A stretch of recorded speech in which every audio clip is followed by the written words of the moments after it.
A montage of Vision Australia clients accessing some of the many services provided, including magnification aids, eye clinics, children's services, seeing eye dogs and puppies.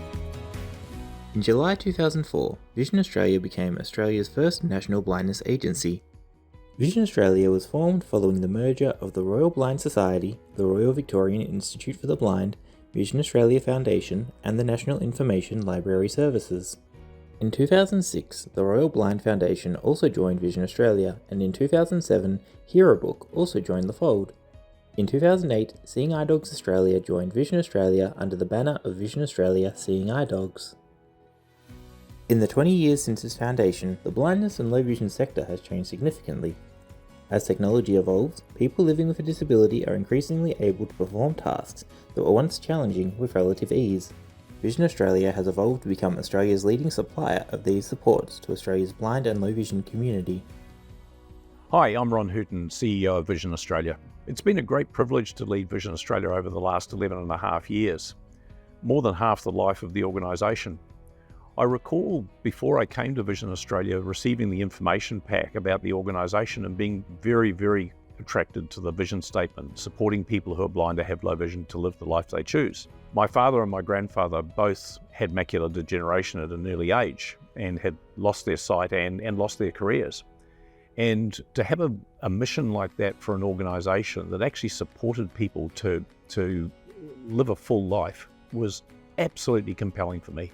My name is Bill Jolley and I'm Chair of Vision Australia. I've been a board member for just on about 10 years, but prior to that I've been a active consumer of services of Vision Australia and its predecessor organisation, Royal Victorian Institute for the Blind and Vision Australia Foundation. I was born blind and grew up in Victoria, learning Braille from a very early age, and so the organisations providing services were an important part of my life, starting with a residential school for blind children.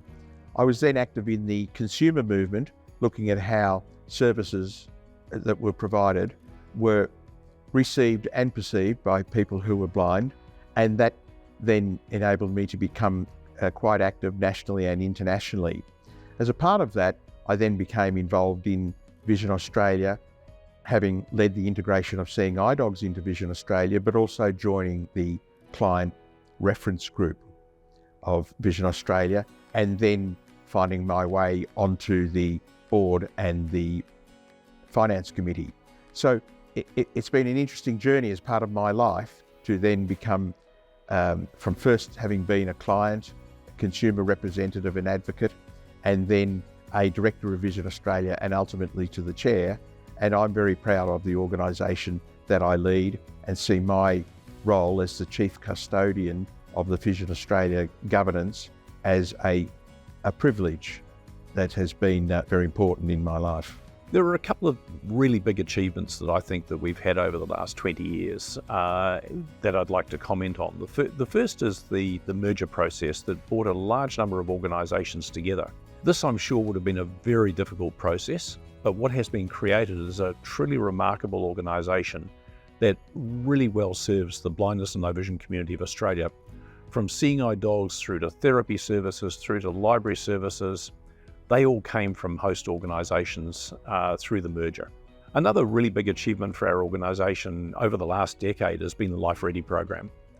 Life Ready takes children from basically from birth right through to around about the age of 25, through their early childhood education, through their early school years, through secondary school with the LEAP program, the Seeing Eye Dogs youth program, transition to tertiary, onto bursaries and onto the graduate program. It's such a fantastic start in life for those children, preparing them for their career, preparing them for their independence in later life. What does the next 20 years hold for Australia? I think the increased reliance on access technology in all aspects of life has been very impacting both for Vision Australia in the way we operate, and of course for people who are blind or have low vision. So in that time, the iPhone has come along and other smart technologies, which people use in their day-to-day lives, but also need assistance to be able to use effectively. Over the last 20 years, there's been remarkable changes in the blindness and low vision sector. Technology is a big one. That technology is enabling people today in the blindness and low vision community to do things that they've never been able to do before. Particularly, it enables employment.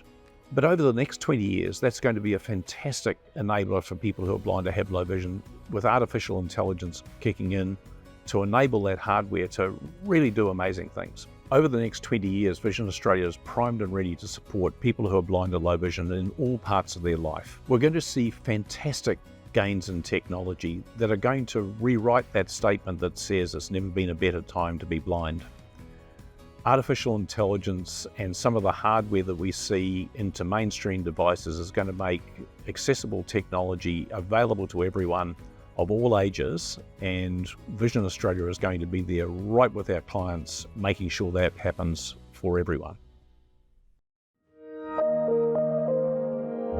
Vision Australia. Blindness, low vision, Opportunity. Vision Australia logo. 3 navy blue ovals linked together diagonally within a bright yellow rectangle.